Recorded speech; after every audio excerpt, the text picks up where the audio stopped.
አእምሮሽ ላይ ሌላ ነገር ሌላ ጫና እንዳይፈጠር በሚል ነው እንጂ እንኳን ያንቺ ጓደኞች አይደሉም ከኔ ጋር ስንት ጊዜ አብረው የበሉ የጠጡ አብረውኝ የኖሩ ጓደኞችም እየሸጡኝ ስለሆነ ታማኝ ወዳጅ ጓደኛዎች እንዳሉ ሁሉ ከሃዲ ጓደኞችም አሉ። ለገንዘብና ለወዳቸው የሚያድሩ ጓደኞችም አሉ። የሁላ ነገር ከተፈጠረ በኋላ እናቴ የምመሰገነው ሰፈሬ ላይ ሀገሬ ላይ የምመሰገነው የምወደሰው በአንተ ስራ ነው ብለሻል አይደለ እናቴ? ታዲያ እንደዚህ እያደረግ በዚህ መልኩ ታዲያ እየሰራው ከሆነ የምትጠብቂ ቃል ገብተሽልኛል። ምንም ነገር ላትጠብቂኝ ቃል ገብተሽልኛል። ግን የታለ እስኪ የታለ እያሳየሽኛለሽ? 3 ወር ሙሉ እንግዲህ ከዚህ ልጅ ጋር ስትገናኝ እኔ ምንም ምን ይመስልሻል? እስኪ ንገሪኝ። እናትሽ ምን የምትሆን ይመስልሻል? ሕፃን ልጅ አይደለሽም። ነገሮችን ማገናዘብ ትችላለሽ አይደል? አይደለ?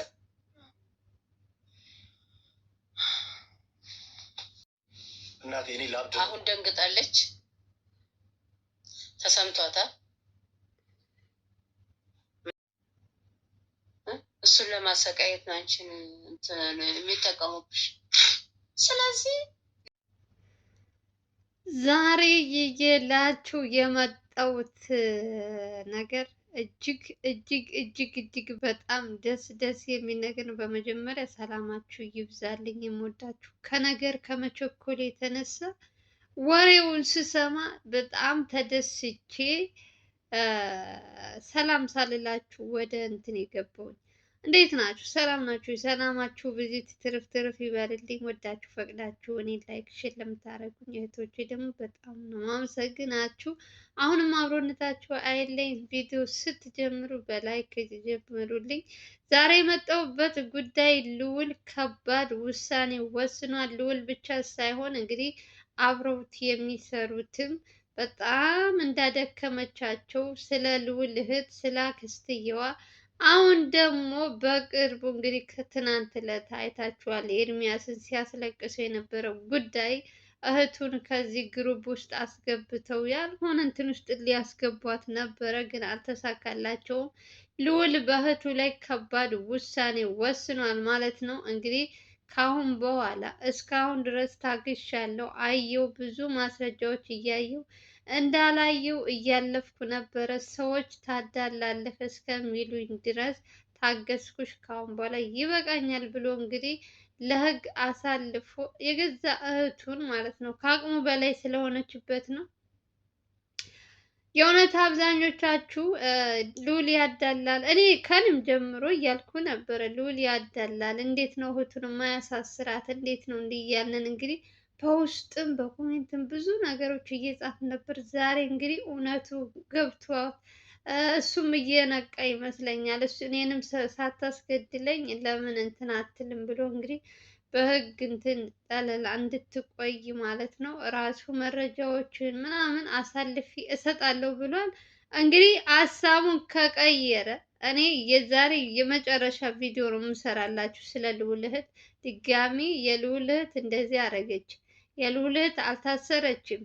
ዛሬ ቤተሰብ እናቱን ጓደኞቹን ሁሉን በተሰበሰቡበት ራሷም የልዑል እህት ይቺ ያክስት ጦስ ጥቡሳ ሲሆነች እሷንም አንድ ላይ ሰብሰብ አድርገው ልጅቷን ማለት ነው ዋነኛዋ ሳትሆን ልጅቷ እና እነሱን አንድ ላይ ተሰብስበው እንግዲህ አሳልፎ ለህግ እንደሚሰጣቸው ሁለቱንም ሲናገር እንግዲህ በጣም የልዑል ቀበጥ ናት። እያለቀሰች ይቅርታ ከጉልበታቸው እየወደቀች ኤርሚያስን ምናምን በቃ ገንዘብ አታሉኝ ነው እንደዚህ አድርገውኝ ነው ደግሞ አንድ ሰው እያስፈራራኝ ነው ገንዘብ 400,000 ብር ነው ያለችው። 400,000 ብር በአካውንት አስገብቶላት ነበረ። እሱ እያስፈራራኝ ነው፣ እኔ ያልኩሽን ካላደረግሽ ራስሽን ታጫለሽ፣ እገልሻለሁ፣ እንደዚህ ያደርጋለሁ፣ ብሬን መልሽ፣ ብሩን ደግሞ የተወሰነ አጉድያለሁ ብላለች። እንግዲህ ወንድሟ ምንም አሳጥቷት ምናምን አይደለም። ሌባ ላመሉ ምንድን ነው ዳቦ ይልሳል የሚባለው አባባል የዚች ልጅ ታሪክ ነው። ወንድሟ የምትፈልገውን ነገር እያሟላላት፣ እሷ ግን በጎን በኩል ሌላ ወንጀል እየሰራች ገንዘብ መቀበል ስለለመደች አሁን ያ ገንዘብ የከፈላት ሰው ደግሞ የገዛ የልዑል ዘመድ ነው እንደዚህ የሚያደርገው ታውቁታላችሁ።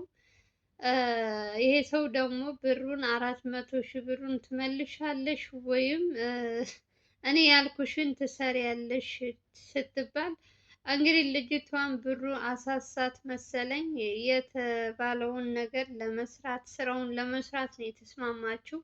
ይሄ ነገር ደግሞ ትልቅ ችግር ይዞበት እየመጣ ስለሆነ ልዑል ለመናት። ከዚህ በፊትም እነ ሚኪ ኤርሚያስ መረጃ አምጥተው በድብቅ የቀረጿትን ሲያሳዩት በቃ እህቱም ስለሆነች ሆን እንዴት አሳልፌ ልስጣት ብሎ ይሆን በጣም ግራት ሲጋባ እያያችሁ ነበረ። እናንተም ኮሜንት የምትጽፉትም በአብዛኞቻችሁ እህቱ ስለሆነች ነው እንጂ ሌላ ሰው ቢሆን እስካሁን ድረስ እስር ቤት አስገብቶት ነበረ። ግን ልዑል ያዳላል እያላችሁ ብዙ ኮሜንቶች እያየው ነበረ። እንግዲህ ዛሬ ግለት ከእስካሁኑ ውሳኔው የዛሬው ትንሽ ከበድ ያለ ነው። በጣም እንደ ዛሬ እናቱን ሲናገራት ልዑል ሰምቼ አላቅም። አንቺ ነሽ ብዙ ነገሮች እየሸፋፈንሽላት ልጅቷ ያልሆነ እንትን ውስጥ እንድትገባ ያረግሻት ይላል። እናቱ ምንም ያጠፋችው ነገር የለም። ልጅቷ እዚህ ሁሉ ችግር እንድትገባ ያደረገችው የገዛ አክስቱ ናት፣ የልዑል አክስት ናት እንጂ እናትየዋ የሆነ ለየት ያለ ነገር እንኳን ካየሽ ስልክ ደውላ ለኤርሚያስ ወይ ለሚኪ ልጅቷ ምን እየሰራች እንደሆነ ከጀርባ እስኪ በደንብ ተከታተሏት፣ እንደዚህ ታደርጋለች እያለች ልዑል ሳይሰማ እየደወለች ብዙ ነገሮችን መረጃዎችን እነ ኤርሚያስ እንዲከታተሉ ከማድረግ ውጭ ስትደግፋት አይቼ አላቅም። ዛሬ ግን ትናንት ዕለት የተዋረደችውን ውርዴት አይታችኋል። እኔም በትንሹ አሳይቻችኋለሁ። ያው እንትን ስለሆነ ትንሽ እኔም አላቅም እኔ ምን ብዬ እንደምነግራችሁ። ልጅቷ በምን አይነት ችግር ውስጥ እያለፈች እንደሆነ ይሄ ገንዘብ የሰጣት ሰውዬ ነው ይህን ሁሉ ጉድ ይህን ሁሉ ነገር እንድትሰራ እያስገደዳት እንደሆነ ምናምን ዛሬ እንግዲህ እስካሁን ድረስ ተናግራ አውርታ የማታውቀውን ነገር ነው እያወራች ያለችው። የአክስትየዋ ልጅም እንደዛ ሁለቱም አንድ ናቸው። ገንዘብ ተሰጥቷቸው ነው እንትን እያሉ ያሉት። አሁን ኤርሚያስን እህት ይዛችሁ ኑ ተብለው ታዘው ነው እንግዲህ ትናንት ዕለት ይሄ ሁሉ እንትን የመጣባቸው የሁሉ ጉድ። እሷን ካላመጣችሁ እገላችኋለሁ ወይ ብሩን ትሰጣላችሁ ተብለው አስፈራርቷቸው ነው። እና እነሱ ሁለቱ ወንበዴ ደግሞ ገንዘቡን አጥፍተና እንደዚህ እንደዚህ ምናምን ስላሉ ያላቸው አማራጭ የኤርሚያስን እህት በሆነ ነገር እንትን ብለው ወደ እነሱ ግሩፕ ማስገባት ነበረ። እሷም ልጅቷም ምንም የምታውቀው ነገር ስለሌለ እሺ ብላ ተስማምታ አብራ እነሱ ጋር ለመስራት ይሆን እኔ ምንም አላውቅም። ኦልሬዲ ገብታለች እየሰራች ነበር። ከዚህ በፊትም በሌላ የልዑል እህት ሳትሆን ሌላ ሰው ጋር ወንጀል ውስጥ ገብታ ኤርሚያስ ሲያብድ አይታችሁት ነበረ፣ ደርሶባት ማለት ነው። እና እነዚህ ሰዎች እጃቸው ረዝም ነው፣ የማይገቡበት እንትን የለም። አላቅም፣ የእውነቴን ነው የምላችሁ። ኤርሚያስ ልዑል እንግዲህ ፈጣሪ ይጠብቃቸው። በገዛ ቤተሰባቸው እየተጠቁ አብረው እየበሉ አብረው እየጠጡ የሩቅ ጥላት እኮ ትከላከላላችሁ እንደው በምንም ብላችሁ። የራሳችሁ ሰው ግን እንዴት ብላችሁ ከምን ትጠብቁታላችሁ? የሆነ በጣም ከባድ እንትን እያሳለፈ ያለው ልዑል።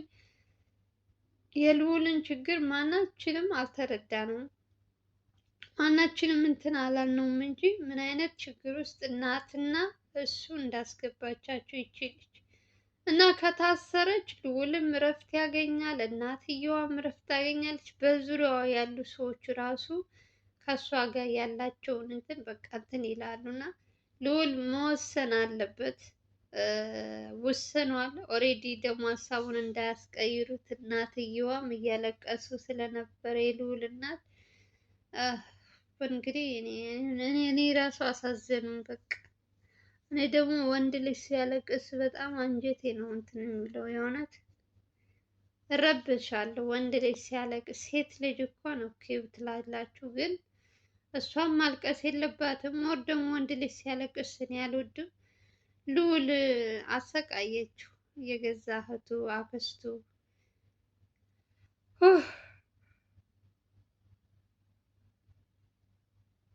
ምን አይነት እንትን ውስጥ እንዳስገቡት። ሰውየው አድራሻውን ስጡን ብር የሰጣችሁን ሰውዬ ምናምን ቢባሉ አድራሻውን አይናገርም። በድብቅ ስልክ ያወራል፣ መልሶ ስልኩን እንትን ይላቸዋል፣ ብሎክ ያደርጋቸዋል። የሚፈልግ እሱ ሲፈልግ ብቻ ነው የሚደውል አለች። ከዛ ውጭ ደግሞ እንትን አይልም። በቃ እኔ በጣም አላውቅም። ኦልሬዲ የእነሱ ዘመድ ነው የልዑል ያክስቱ ወይም የልዑል። ከእነሱ ውጭ ማን ይሆናል? እንደው እናንተ ስታስቡ አሁን እነዚህ ልጆች ገንዘብ ከፍሎ እንደዚህ አይነት ነገር የሚያሰራቸው የልዑል ቤተሰብ የልዑል ዘመድ ካልሆነ፣ በእርግጥ ልዑል ብዙ ጥላት አለበት ከዚህ በፊት ግን እነሱ አሁን ትተው የራሳቸውን ህይወት እየኖሩ ነው። አሁን አዲስ የመጡት ደግሞ የራሱ በአባቱ በኩል ያሉ ቤተሰቦች ናቸው ይህን ሁሉ ስቃይ ይህን ሁሉ ነገር የሚያመጡበት። እና ይቺ ልጅ ደግሞ እንደምትለው ከሆነ ማንነቱን አላውቅም፣ እየደባበቀችለት ይሁን። የአክስትየዋን በደንብ ታውቃለች። እንደዚህ ስታት ትንሽ ልጅ ምናምን ትመስላችኋለች፣ ግን የምታወራው የማትሰራው ስራው ሁሉ ውስጧ ላይ የ60 የ70 ዓመት አሮጌ ያለባት ነው የምትመስል። በጣም ነው የትልቅ እንትን ናት። እና ይህ ሁሉ ነገር እየሰሩ ለሁለት ዛሬ በስከ መጨረሻ እንግዲህ ተወስኖባቸው እስር ቤት ሊገቡ ነው። እኔ እንዴት ደስ እንዳለኝ ገና ልዑል ገና ዛሬ አኮራኝ። በቃ በውሳኔው እንትን ሲል እስካሁን ድረስ ታግሷል። ካሁን በኋላ የመጨረሻ ነው ሲላት ልጅቷ ምንም የምትሰራው ነገር የለም። እኔ እኮ ደግሞ እኔ አሁን አንዳንድ ጊዜ እንደው እናንተ ስታስቡት የሆነ ሰው ወንጀለኛ አንድ ሰው ከታየ ድጋሚ ተመልሶ አይገናኝም። እነዚህ ደግሞ እየታዩ እየተገናኙ በእነሱ ላይ እንትን እንደሚከታተሉ እያወቁ ሆን ብለው ሁለታቸው ይገናኛሉ። የአክስትየዋ ልጅ እና የልዑል እህት። ታዲያ አሁን ይህ ምንድን ነው? አጋጣሚ ነው የምትሉት? አውቃ ንቀት ነው እንጂ ምን ያመጣል? መቼም ጨክኖ ለእንትን አያሳልፎ አይሰጠኝም፣ አያሳስረኝም እንደዚህ በማለት ነው እንጂ በንቀት እንትን የምትለው እንደው የእውነት አረ ከባድ ነው። ደስ ብሎኛል። ደግሞ የዘላለምን እህትና የሚኪ እህት ሳያበላሹ በፊት መታሰራቸው ደስ ብሎኛል። ጥላት ቀንና ሌሊት ስራ የለውም። የእነሱን ቤተሰብ ለማጥፋት ሆን ብሎ እየተነሳ ስለሆነ ስለ እነሱ ማውራት ስለ እነሱ እንትን ማለት እኔ ምንም አልፈልግም። ከባድ ሰው ናቸው በጣም።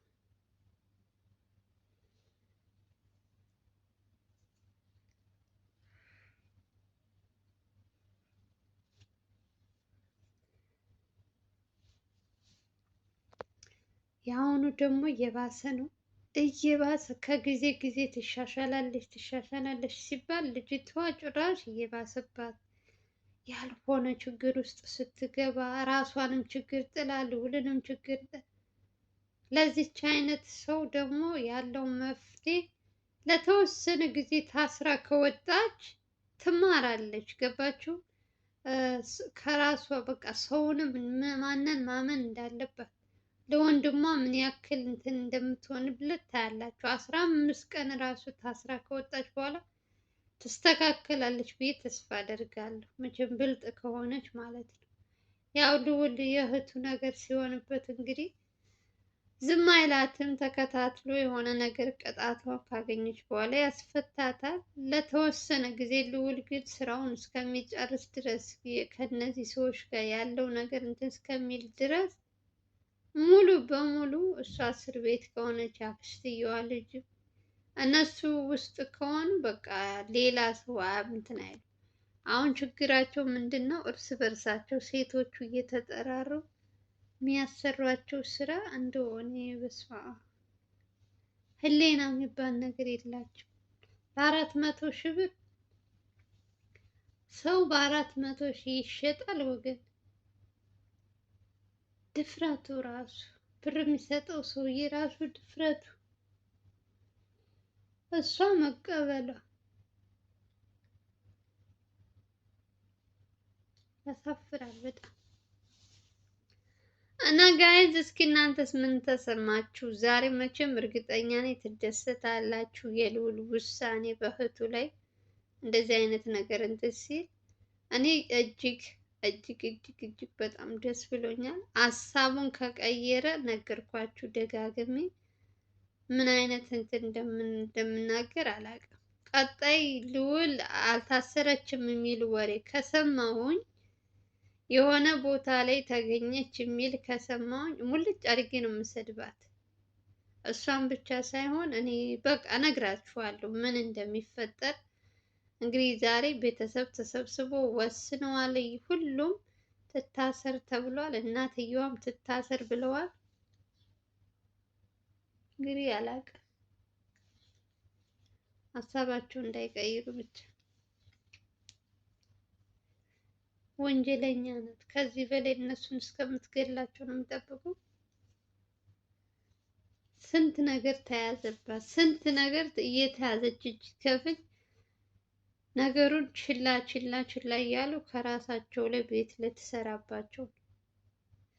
ለማንኛውም እንኳን ደስ አላችሁ ልላችሁ ነው ዛሬ መጣሁት። እንግዲህ የዛሬው ይህን ይመስላል።